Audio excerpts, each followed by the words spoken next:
I'm going to show you the simplest way to make an E minor 7 chord. Then I'm going to show you a more common way that gives you a little fuller sound. Afterwards, I'm going to show you a common mistake that you can fix that'll help all your chords sound better. Version number 1 is one of the simplest chords you can make.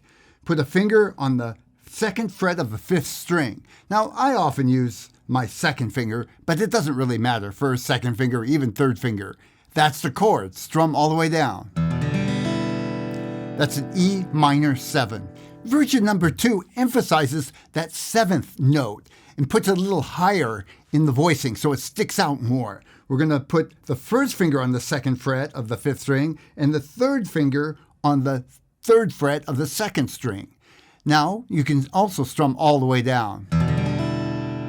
I often make this form of the chord with my 2nd finger and my pinky on the 3rd fret of the 2nd string. It depends on which chord I'm going to and coming from. Either one's perfectly fine. Version number 3 is just a slight variation. I use my 1st and 2nd fingers on the 2nd frets of the 5th and 4th string, and then I'll put my pinky down usually on that 3rd fret. This is a little fuller and more just different, not necessarily better. You may want to try your 2nd and 3rd finger and your pinky as well. A common mistake beginners make is they don't angle their fingers up and back down enough, so they end up touching other strings. You'll see if I deliberately angle my hand down just a little bit, it starts deadening out some of the strings. I've exaggerated a bit, but I've heard many beginners sound very similar to that. The key is to have your fingers go up and back down onto the fretboard, as opposed to even a little bit of an angle, as much as you can.